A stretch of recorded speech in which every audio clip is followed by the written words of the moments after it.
Não são as perdas nem as quedas que podem fazer fracassar nossas vidas, senão a falta de coragem para levantar e seguir em frente.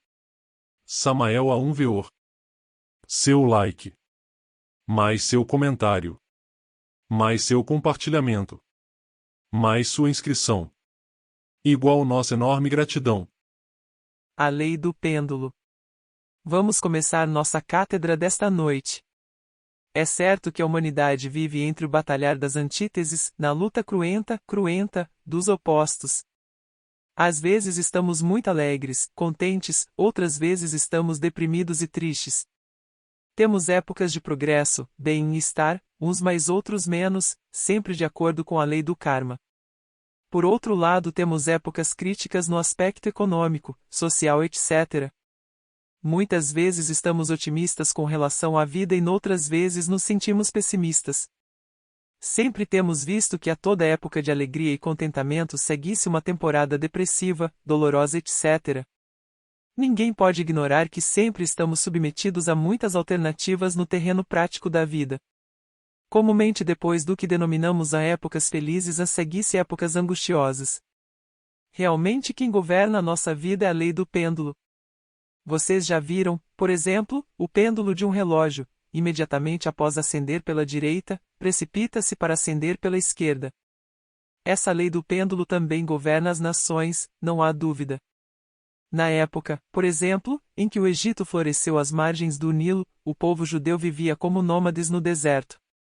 Muito mais tarde, quando o povo egípcio declinou, levantou-se vitorioso o povo hebreu. Eis a lei do pêndulo.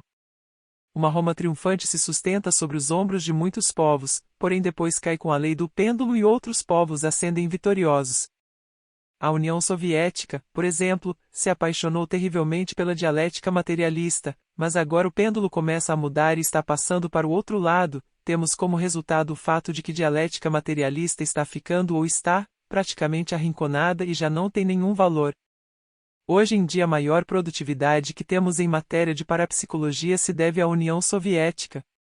Está comprovado de acordo com os dados, que a União Soviética está produzindo a maior quantidade de matérias relacionadas com a parapsicologia, utilizasse o ocultismo nas clínicas, a parapsicologia em todos os hospitais, etc.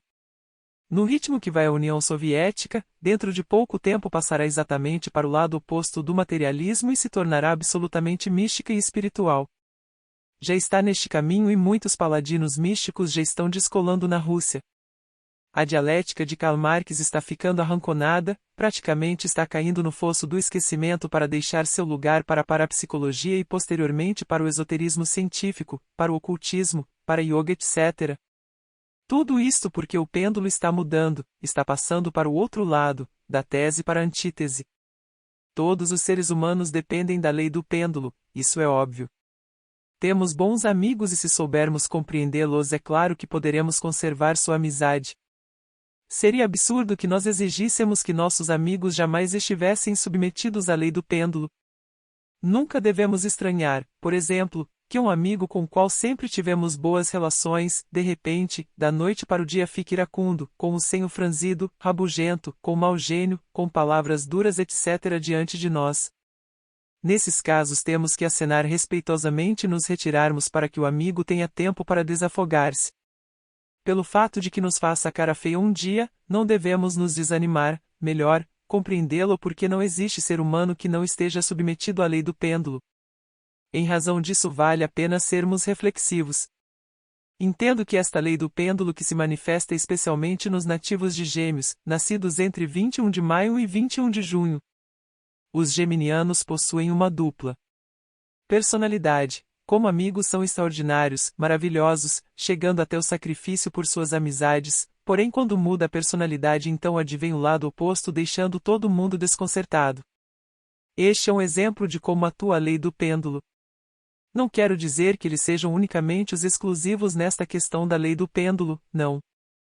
Não chegamos a este ponto, mas pelo menos eles especificam a lei do pêndulo, colocam-na em relevo, servem como padrão de medida e nos indicam o que é verdadeiramente essa lei. Nós que conhecemos os nativos de Gêmeos sabemos manejá-los.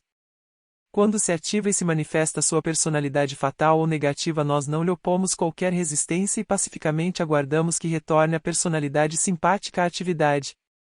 Resulta interessante tudo isto, porém a lei do pêndulo não é demonstrada somente pelos nativos de Gêmeos, podemos evidenciá-la em nosso organismo. Existe a diástole e a sístole no coração, quer dizer, a lei do pêndulo. Diástole é uma palavra que vem do grego e que significa reorganizar, preparar, acumular, etc. Sístole significa contração.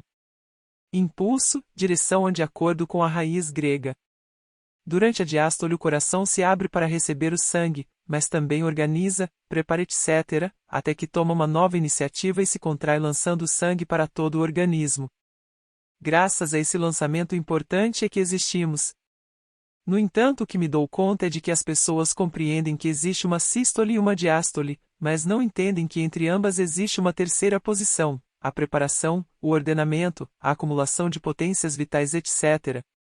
Podem dizer que é muito rápido o período intermediário entre a sístole e a diástole. Aceito, trata-se de milésimos de segundo.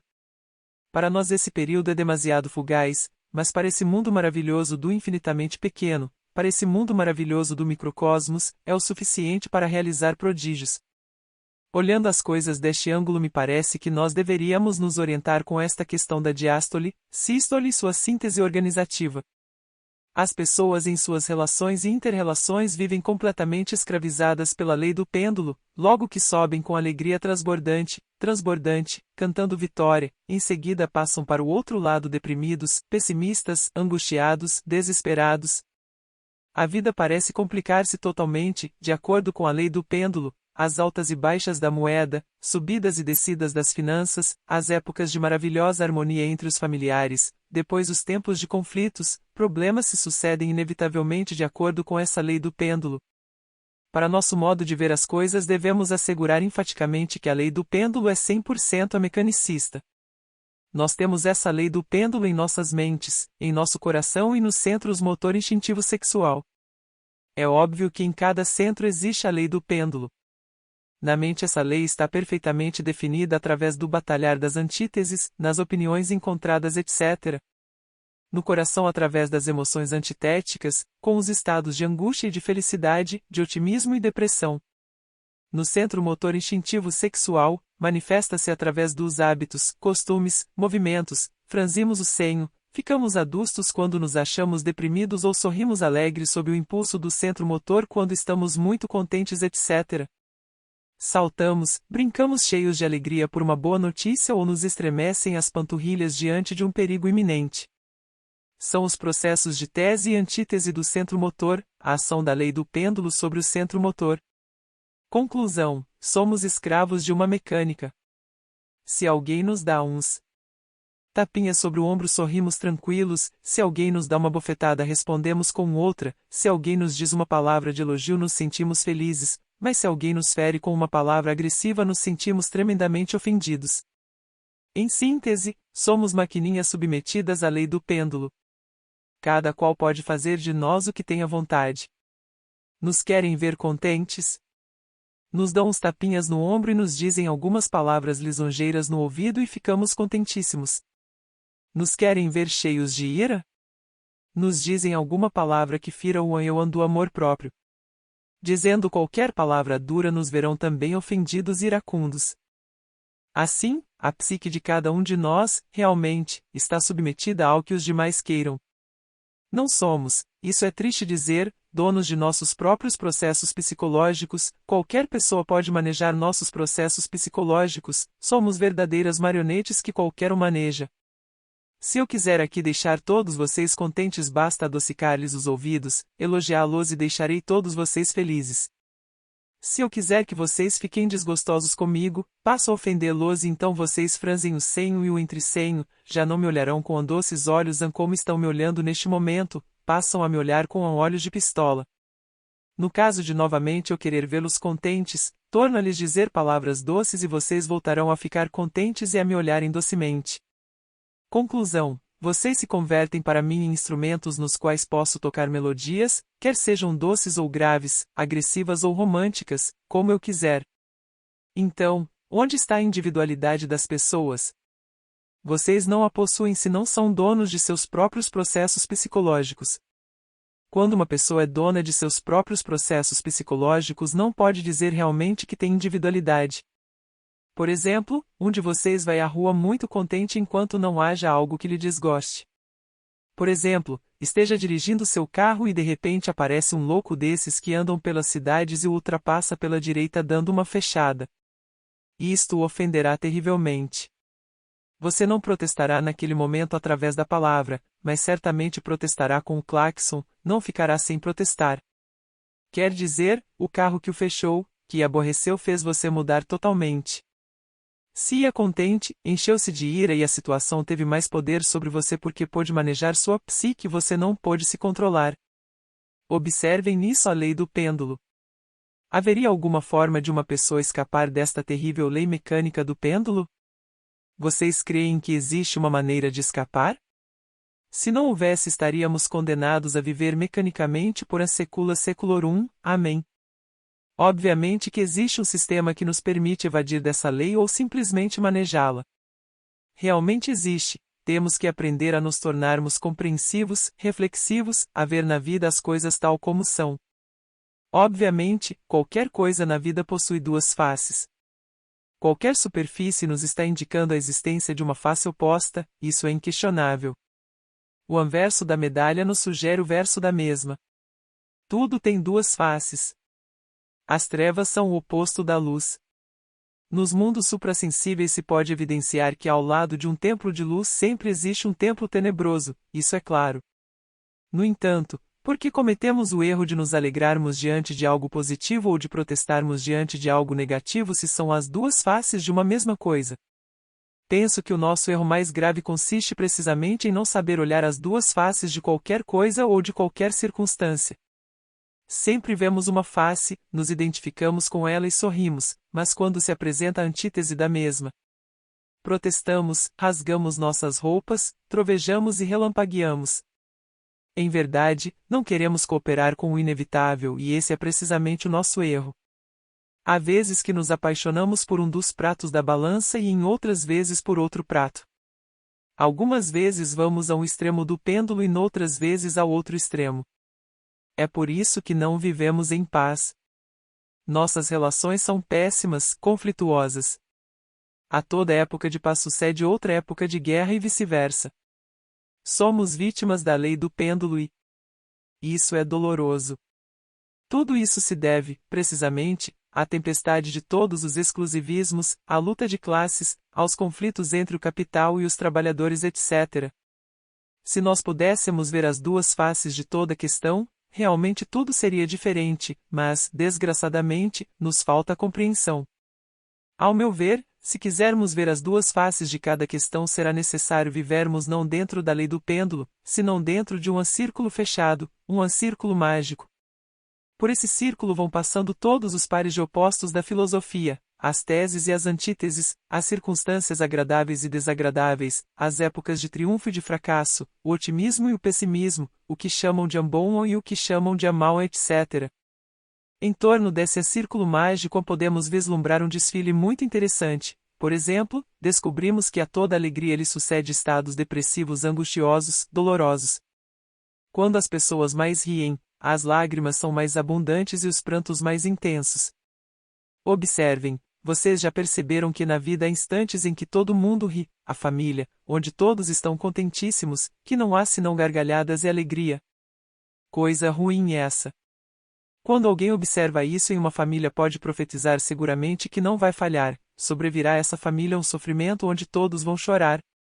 Isso é seguro porque tudo é duplo na vida, a la mueca essa da gargalhada lhe segue outra mueca fatal, a da suprema dor e pranto. Aos gritos de alegria lhe sucedem os gritos de suprema dor. Tudo tem duas faces, a positiva e a negativa, isso é óbvio. Este signo, por exemplo, o indica, esotérico. Suponham vocês o reflégio aqui, no solo, observem no solo a sombra. O que se vê?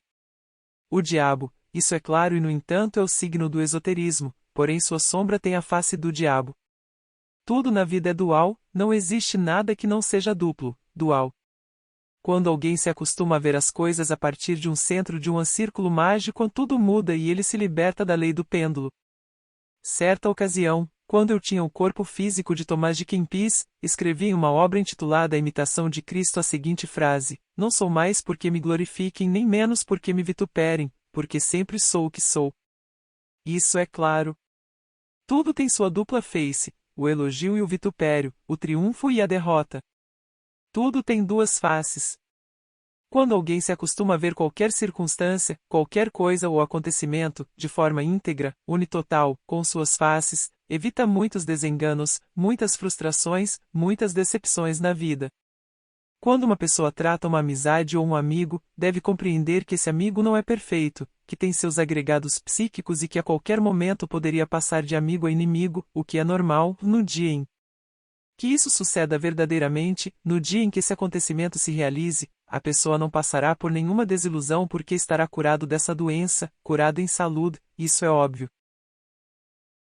Recordo que quando comecei com o movimento gnóstico cerca de 3 ou 4 pessoas me seguiam e eu havia colocado todo o meu coração nessas pessoas. Lutei para ajudar-lhes a sair em corpo astral, nas práticas de meditação, no estudo gnóstico etc., conseguindo formar um grupinho, esperava tudo menos que alguém do grupo abandonasse porque eu me dedicava plenamente a formar esse grupinho com muito amor. Claro, quando uma das pessoas se retirou senti como se me houvesse encravado um punhal no coração. Então eu disse, apesar de eu ter lutado tanto por esse amigo, se eu anelava que ele trilhasse pelo caminho como devia ser, se eu não lhe fiz nenhum mal, então, por que me atraiçoou? Afiliou-se a outra escola. Eu pensava tudo, exceto que alguém que estivera recebendo os ensinamentos pudesse se afiliar a outra escolinha. No entanto, resolvi continuar estoicamente com o meu trabalho. As pessoas foram aumentando no grupo e chegou o dia em que havia muita gente. Naquela época me disseram nos mundos superiores que o movimento era um trem em marcha onde os passageiros descem em uma estação e que outros subiam em outra, que mais além baixavam uns e subiam outros. Conclusão: era um trem em marcha e eu era o maquinista que conduzia a locomotiva. Portanto, eu não deveria preocupar-me. Entendi dessa forma e realmente, mais tarde, pude comprovar. Os passageiros subiam numa estação e baixavam outros mais adiante e assim sucessivamente. Desde então me tornei estoico. Verifiquei também que um se retirava e chegavam 10. Então disse para mim mesmo, bom, então não há por que me preocupar tanto. Desde aquela época, depois de um grande sofrimento por uma pessoa que se retirou, aprendi que é muito raro aquele que chega à estação final. E isto me custou muito sofrimento. Que um dos irmãos se retira hoje. Que passe bem. Que levai a bien. Já não sou aquele que se enchia de terrível angústia, desesperado por causa do irmãozinho, esses tempos já passaram. Que alguém se retira. Chegam 10, chegam 20. Pois quando há tanta gente, por gente, não devemos brigar, isso é claro. Todos estamos submetidos à lei do pêndulo. Os que hoje se entusiasmam com a gnosis amanhã se desiludem, isso é normal, todos vivem dentro dessa mecânica. Então aprendi a ver as duas faces de cada pessoa. Quando alguém se afilia à gnosis, procuro ajudá-la de todas as formas, porém estou absolutamente seguro que essa pessoa não vai permanecer conosco toda a vida, que não vai chegar à estação final. Como sei disso antecipadamente, estou curado dessa doença, em saúde. Coloquei-me exatamente no centro do círculo mágico para observar tudo o que se passa nele. Cada circunstância, cada pessoa, cada acontecimento, cada sucesso com suas duas faces, positiva e negativa. Se nos situarmos no centro e vermos passar tudo ao redor sem tomar partido nem pela parte positiva ou negativa de cada coisa, poderemos evitar muitos desenganos e sofrimentos. O erro mais grave na vida é querer ver nada mais que uma face de qualquer questão, uma face de um artista, de uma circunstância, de um objeto qualquer, de um evento. Isso é grave porque tudo é dual e depois que se manifesta o aspecto negativo a pessoa sente como se lhe cravassem 7 punhais no coração. Meus amigos, temos que aprender a viver, temos que saber viver se é que queremos chegar longe, não como muitos, se vocês querem ver unicamente uma face e nada mais e não veem a antítese, a outra face, fatal, terão que passar por muitos desenganos, desencantos, sofrimentos, se enfermam e acabam morrendo. A pobre Blavatsky, por exemplo, foi morta. Quem a matou? Todos os caluniadores, detratores, inimigos secretos e amigos, esses que se dizem amigos. Simplesmente assassinaram Blavatsky, não com pistolas nem com facas, não com isso. Falaram mal dela, caluniaram publicamente, a traiçoaram, etc, etc, etc e outras tantas baboseiras, tantas ervas. Conclusão: a pobre morreu cheia de sofrimentos. Eu francamente lamento muito, porém não vou dar esse gosto a todos os irmãozinhos do movimento gnóstico. Vejo em cada irmãozinho duas caras, um irmão que hoje está conosco e que estuda nossa doutrina, o aprecio, o amo, porém no dia em que se retira para mim é normal que abandone, ao contrário, estranha-me quando alguém permanece por longo tempo. Agora, para aprender esta horrível lição tive que sofrer terrivelmente, fortemente. No caso dos primeiros discípulos, sim, foi como se me cravassem um punhal no coração, mas depois fiquei melhor, parece que me saiu um calo, do coração. De maneira que da forma como ocorreu a Blavatsky não vou deixar acontecer porque estou vendo as duas faces de qualquer questão. Estou na terceira posição, na posição em que o coração está quando está se preparando para sua sístole. Ele está em estado de alerta absorvendo em suas profundidades, preparando, organizando para logo se recolher, comprimir-se e lançar o sangue para todo o organismo. Melhor dizendo, considero que o melhor é estarmos no centro de um círculo mágico do que nos extremos do pêndulo. Esse centro é chamado no Oriente e na China especialmente de Tão. Tão é o trabalho esotérico gnóstico. Tão é o caminho secreto. Tão é algo muito íntimo. Tão é o ser. Quando uma pessoa vive no centro do círculo, ela não está metida dentro desse joguinho mecânico da lei do pêndulo, não está submetida às alternativas como angústia e alegria, triunfo e fracasso, alegria e dor, otimismo e pessimismo, etc. Não. Libertou-se da lei do pêndulo, isso é claro, porém repito, temos que aprender a ver cada coisa em suas duas faces, positiva e negativa sem nos identificarmos nem com uma nem com outra porque ambas são passageiras. Na vida tudo passa, tudo passa. Dentro desse mundo que poderemos chamar de intelectual, eu sempre tenho como uma certa aversão às opiniões porque tenho entendido que uma opinião emitida não é mais que a exteriorização intelectual de um conceito com medo que o outro seja verdadeiro. Naturalmente isto denota supina ignorância, isto é grave porque aí estão as antíteses. Não entendo e não compreendo por que motivo certa pitonisa sagrada disse a Sócrates que havia algo entre a sabedoria e a ignorância, a opinião. Sinceramente, ainda que essa pitonisa seja muito sagrada, não posso aceitar sua tese porque a opinião advém da personalidade e não do ser.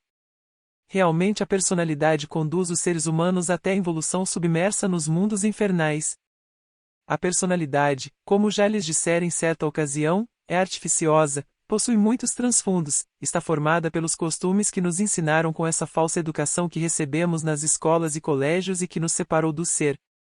A personalidade é artificiosa e não guarda nenhuma relação com as distintas partes do ser. Como queira que nos afasta de nosso próprio ser interior profundo, obviamente nos conduz por um caminho equivocado que nos leva até a involução no reino mineral submerso. Penso e estou pensando em voz alta que quando alguém não sabe sobre algo é preferível calar-se a opinar, porque a opinião é o produto da ignorância. Uma pessoa opina porque ignora, caso contrário, não opinaria. Uma pessoa emite um conceito com o temor de que o outro seja verdadeiro. Vejam vocês esse dualismo da mente, o terrível batalhar, a cada opinião se lhe contrapõe outra. Na realidade, a personalidade se move dentro da lei do pêndulo, vive no mundo das opiniões contrapostas, dos conceitos antitéticos, no batalhar das antíteses. Por isso a personalidade não sabe nada e a opinião é o produto da ignorância. Se analisarmos o que é a personalidade, a geradora das opiniões, chegamos à conclusão que a opinião é o resultado da ignorância. Portanto, o que a pitonisa disse a Sócrates é equivocado. Sócrates também pergunta a pitonisa, Divinus era o nome da pitonisa de Delfos, sobre o amor. Sócrates disse: o amor é belo, inefável, sutil. A pitonisa lhe responde que não é belo propriamente. Sócrates estupefato lhe responde: porventura não é belo? Então é feio? A pitonisa então lhe diz: não podes ver senão o feio, como se não existir algo mais que o feio. Não podes conceber que Entre o belo e o feio existe algo diferente e distinto? O amor não é belo nem feio, é diferente e isto é tudo. Como Sócrates era um sábio, teve que guardar silêncio. Claro, como estou aqui pensando em voz alta com vocês, convido-os à reflexão. Como vocês veem o amor? Como têm visto o amor? Não como dizem que é, mas como vocês o têm sentido. É belo ou feio? Algum de vocês me pode dar uma resposta? Quem gostaria de responder? Mestre, quando se está enamorado o amor é belo e se a pessoa recebe amor do ser que ama, neste caso é duplamente belo. Ouçamos outra resposta. Sempre se tem relacionado a beleza com o amor e o feio com a antítese do amor. São dois aspectos psicológicos que nossas avós desde criança quando nos falavam das fadas nos pintavam assim, por ser boas, belas e quando nos falavam dos ogros, por serem maus nos pintavam como feios. Então creio que o amor está mais além desses princípios. As respostas foram dadas, mas devemos fazer uma clara diferença entre o que é belo e o que é amor. Sendo assim, a questão não está muito completa. Escutemos se outra pessoa dá uma resposta. Ouçamos você? Presinto que o amor está mais além desse par de opostos, transcende o belo e o feio, está mais além. A resposta está muito interessante. Diga-me, irmão. O amor é inefável porque não é uma questão intelectual, é uma emoção que poderíamos chamar de a sublime. Esta resposta está mais transcendental. Mestre, eu considero que o amor é indefinível, quando alguém sente amor não pode se expressar através das palavras. Mestre, eu diria que para nós é muito difícil dizer se o amor é belo ou feio porque nós não conhecemos o amor. Escutemos agora a última resposta. Penso que como captamos tudo desde o ponto de vista de nossa humana personalidade tudo é relativo, somos vítimas das circunstâncias e não nos aprofundamos, então o amor nos escapa. Isso pertence realmente ao ser, não à humana personalidade. E escutamos tua resposta. Tem mais alguém que queira dizer algo? O amor é do ser, a única razão do amor é ele mesmo. Está bem. Em realidade, de verdade, aquela pitonisa de Delfos que falou a Sócrates insinuou praticamente uma verdade, o amor está ainda mais além do belo e do feio. Que a beleza advém do amor? É outra coisa. Por exemplo, quando um ego é desintegrado fica em nós a beleza interior e dessa beleza é que advém o que se chama amor. Sendo assim, o amor em si mesmo está mais além dos conceitos que se tem sobre a feiura e sobre a beleza. Não se pode definir porque quando definimos o amor o desfiguramos. Então a pitonisa tem ou não razão? Sim, tem razão, está mais além dos conceitos de feiura e de beleza, ainda que do amor advenha a beleza, resulte a beleza. Onde existe o verdadeiro amor existe a beleza interior, isso é óbvio. Quando uma pessoa não possui ainda a pedra filosofal acha impossível a reconciliação dos opostos luz e trevas dentro de si mesmo. No entanto, quando consegue a pedra filosofal dos filósofos ou pedra da serpente à base de trabalhos conscientes e padecimentos voluntários, então mediante a mesma consegue reconciliar os opostos e reconcilia os opostos em si mesmo porque reconhece que tudo na criação tem dupla face e que só mediante uma terceira posição, quer dizer, mediante o tão, no centro do círculo mágico, mediante a síntese podemos reconciliar os opostos dentro de nós mesmos, isso é óbvio. Portanto, se faz necessário que aprendamos a reconciliar os opostos, que nos libertemos da lei do pêndulo e que vivamos sim dentro da lei do círculo. Quando uma pessoa se liberta da lei do pêndulo, quando se coloca na lei do círculo, quando se coloca no tão que está dentro do círculo mágico, ao redor dela, tudo passa em torno de sua consciência, que é a consciência circular de si mesmo, vê como passam os distintos acontecimentos através de suas duas faces e de suas duas posições, as circunstâncias, os triunfos e as derrotas, o êxito e o fracasso. Tudo tem duas faces. Quando a pessoa está situada no centro reconcilia os opostos, não teme mais ao fracasso econômico, não seria mais capaz de volar se la tapa de los sesos porque perdeu sua fortuna da noite para o dia, como tem acontecido com muitos jogadores do cassino de Monte Carlo que ao perderem suas fortunas se suicidam, não sofrem mais pelas traições dos amigos, se torna invulnerável ao prazer e à dor. Vejam vocês quão extraordinário, quão maravilhoso. Em contrapartida, quando não aprendemos a viver no interior do centro do círculo, se não nos situamos exatamente no ponto central do círculo mágico, continuaremos como estamos, expostos à lei trágica e alternante do pêndulo, esta lei mecanicista que é 100% dolorosa. Assim, meus queridos amigos, devemos aprender a viver inteligentemente, conscientemente. Desgraçadamente, toda a humanidade está submetida à lei do pêndulo. Podemos ver como a mente passa de um lado para o outro. Isso é fatal. Realmente, não tenho visto ninguém que não esteja submetido a essa questão das objeções. Por exemplo, chega alguém e nos diz alguma coisa, alguma frase. O que nos ocorre primeiro? Objetar, colocar tal ou qual objeção. Eis a lei do pêndulo, diga-me que te direi, depois que me derrubes eu te derrubarei depois. Conclusão, dor e amargura. Isso é terrível. Irmãos, por que temos viver fazendo objeções? Vem-me à memória nestes instantes um caso interessante. Faz muitíssimos anos, encontrando-me no mundo astral, internado no Sephiroth Od, invoquei uma deidade deiduso, anjo ou Elohim ou como vocês queiram denominá-lo, Deva. Aquela deidade me disse algo que imediatamente objetei e tirei brilhantemente a antítese. Vulgarmente diria a vocês que o refutei.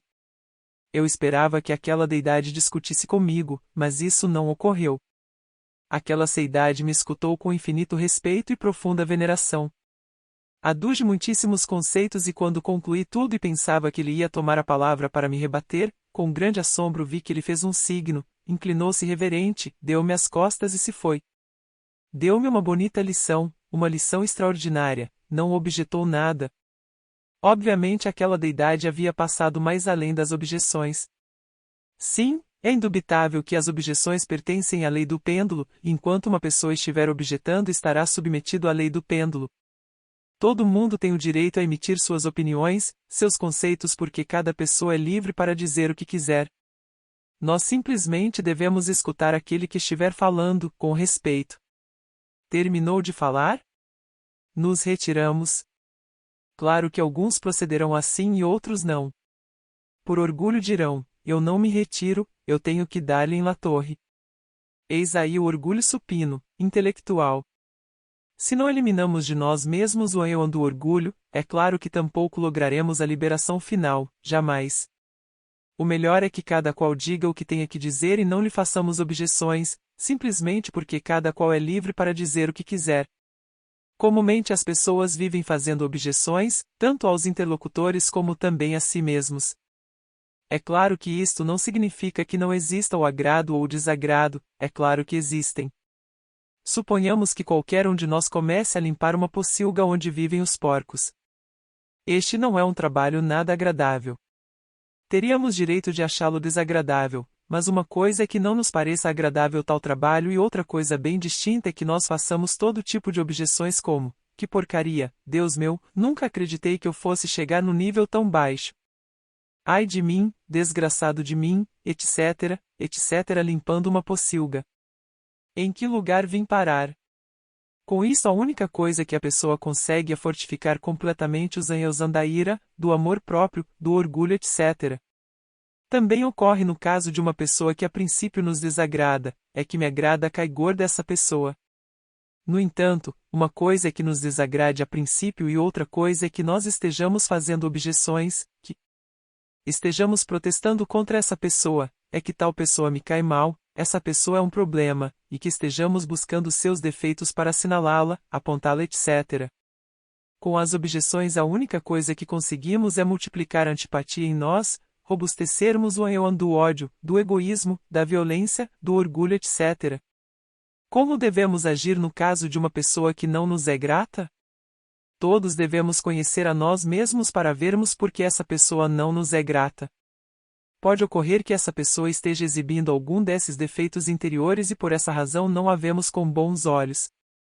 Por esta razão, ao invés de nós estarmos fazendo objeções sobre essa pessoa, protestando, rinendo-lhe, é melhor que nos auto-exploremos para conhecermos qual é esse elemento psíquico que carregamos interiormente e que origina essa antipatia. De bem seguro, que se nós descobrirmos e eliminarmos esse elemento a antipatia termina. Por outro lado, se ao invés de nós investigarmos a nós mesmos fazemos objeções, protestamos, trovejamos e relampagueamos contra essa pessoa, indubitavelmente, robusteceremos o ego, o eu. Indubitavelmente, dentro do mundo do intelecto estamos sempre fazendo objeções que produz a luta interior, a mente se divide em tese e antítese, convertendo-se num campo de batalha que destroça o cérebro. Observem vocês como essas pessoas que se dizem intelectuais estão cheias de estranhas manias. Algumas pessoas deixam o cabelo alvoroçado, rascam-se, espantosamente, fazem mil palhaçadas. Tudo isto é resultado de uma mente mais ou menos deteriorada, destruída pelo batalhar das antíteses. Se a todo conceito fazemos objeção, nossa mente termina brigando sozinha. Como consequência surgem as enfermidades do cérebro, as anomalias psicológicas, os estados depressivos da mente, o nervosismo que destrói órgãos muito delicados como fígado, coração, pâncreas, baço, etc. No entanto, se aprendermos a não fazer objeções, que cada um pense como lhe convenha e dê vontade, que cada pessoa diga o que quiser, terminarão essas lutas dentro do intelecto e em seu lugar advirá a paz verdadeira. A mente das pobres pessoas está brigando a todas as horas, briga entre si espantosamente e isso nos conduz por um caminho muito perigoso, caminho de enfermidades cerebrais, enfermidades em todos os órgãos, destruição da mente, muitas células são queimadas inutilmente. Temos que viver em santa paz, sem fazermos objeções, que cada qual diga o que queira e pense de acordo com sua vontade. Não devemos fazer objeções e assim marcharemos como se deve, conscientemente. Portanto, temos que aprender a viver. Desgraçadamente, não sabemos viver, estamos presos pela lei do pêndulo. Agora conversando com vocês reconheço que não é coisa fácil deixar de fazer objeções. Nós saímos daqui, agarramos nosso carrinho, de repente, mais adiante, alguém nos bate pela direita, nos atravessa. Bom, se não dizemos nada pelo menos. Tocamos o claxon em sinal de protesto, ainda que seja fazendo soar o claxon, porém protestamos. Quando alguém nos diz algo no momento em que abaixamos a guarda, protestamos, fazemos objeções. No mundo oriental se reflexiona muito sobre isto, também no mundo ocidental.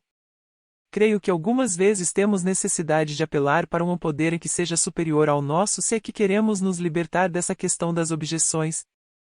Certa ocasião um monge budista ia caminhando pelas terras orientais durante um inverno espantoso, cheio de neve, gelo e animais selvagens. Claro que tudo isso estava proporcionando sofrimentos ao pobre monge que naturalmente protestava e fazia objeções, mas quando o pobre monge estava em meditação, desmaiando, teve a sorte de surgir Amitabha, o deus interno de Gautama, o Buda Sakyamuni, e entregou-lhe um mantra para que ele pudesse sustentar-se firmemente sem fazer objeções, algo que ajudasse a não ficar protestando a cada instante contra si mesmo, contra a neve, contra o gelo, contra o mundo. Esse mantra é utilíssimo. Vou vocalizá-lo bem para que gravem na memória e para que fique gravado também nas fitas cassete que vocês trazem em seus gravadores. Gaachei, Gaachei, Gaachei. O melhor é que deletrearmos, GATE, entendo que este mantra permitiu àquele monge budista abrir o olho de Dagma e isso é interessante. Relaciona-se com a iluminação interior profunda e com o vazio iluminador. Foi necessária essa ajuda porque não é tão fácil deixar de fazer objeções, no momento em que alguém descuide e baixe a guarda estará fazendo objeções a tudo, à vida, ao dinheiro, à inflação, ao frio, ao calor etc, etc, etc. Muitos protestam porque está fazendo frio, porque está fazendo calor, porque não tem dinheiro, porque o mosquito picou, protestam por tudo. Quando uma pessoa verdadeiramente vive fazendo objeções prejudica-se terrivelmente porque o que ganhou por um lado, dissolvendo o ego, por outro lado estará destruindo este trabalho com as objeções. Se uma pessoa está lutando para não sentir ira, mas por outro lado está fazendo objeções, obviamente retorna e colhe força o demônio da ira. Que está lutando terrivelmente para eliminar o demônio do orgulho. Mas se faz objeções a uma situação, a isto ou aquilo volta a fortificar esse demônio. Que está se esforçando para acabar com a luxúria. No entanto, quando faz objeções em um momento dado como por exemplo em que a mulher não quer ter relações sexuais com ele ou a mulher, porque o homem não a busca em milhares de objeções neste estilo, então estará fortificando o demônio da luxúria. Portanto, se por um lado estamos lutando para eliminar os agregados psíquicos e por outro lado estamos fortificando esses mesmos agregados, simplesmente ficamos estancados. Por isso, se vocês querem realmente desintegrar os agregados psíquicos, terão que acabar com essa questão das objeções. Se não procederem dessa forma, ficarão inevitavelmente estancados, de modo algum, jamais progredirão. Quero que vocês entendam isto, meus estimáveis amigos, que compreendam isto profundamente. Bom, até aqui, por hoje esta cátedra que ministramos, porém abriremos para as perguntas que os irmãos tenham que fazer. Escutemos. Mestre, disse que o silêncio é a eloquência da sabedoria e que é tão mal calar quando se deve falar tanto quanto falar quando se deve calar. Em certos momentos é necessário falar, talvez em momentos de defesa quando estamos sendo atacados injustamente. Gostaria que me aclarasse esse aspecto. Uma pessoa tem o direito de falar porque não é mudo e tampouco costuraram a língua, todavia, o que não é conveniente jamais, para nosso próprio bem é estar fazendo objeções, viver protestando, trovejando e relampagueando porque está fazendo calor ou frio, desgostando-se com tudo, naturalmente isso nos conduz ao fracasso. Necessitamos, repito, não fazer objeções. Uma pessoa deve dizer o que tem que dizer, a verdade e nada mais que a verdade, deixando aos demais a liberdade para que opinem como tiverem vontade. Cada um é livre para dizer o que quiser. Se uma pessoa procede dessa forma, se a todo momento está fazendo objeções, destruirá sua mente, destruirá seu pobre cérebro e ocasionará muitos danos a si mesmo, ademais fortificará uma égua ao invés de dissolvê-lo. Tem alguma outra pergunta? Existem pessoas que vivem muito convencidas de que a cada momento de alegria lhes sucederá outro momento de tristeza, quer dizer, se programam nesse sentido, não se colocam dentro do círculo protetor. Evidentemente, a essas pessoas lhes sucede isso, porém de uma maneira infalível, matemática. Tanto é assim que não desfrutam dos momentos de alegria porque fatalmente, já estão temendo o momento de tristeza. Quisera que nos aclarasse um pouquinho esta questão. Realmente, essas pessoas se dão conta que tudo na vida tem duas faces, porém desafortunadamente não se colocam no centro do círculo, não se colocam no tão.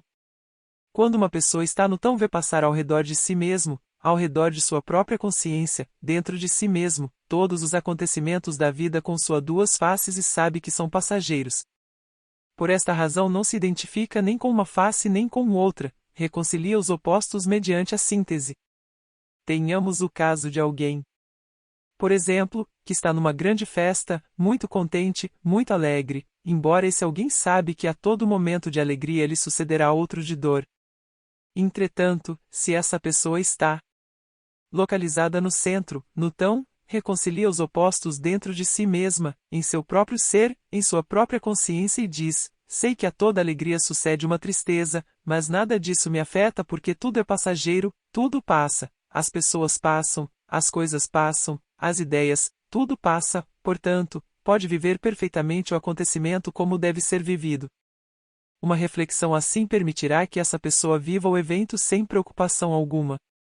Estará consciente, saberá que é um momento passageiro, não o elude, entende, conhece suas duas faces, simplesmente vive a consciência.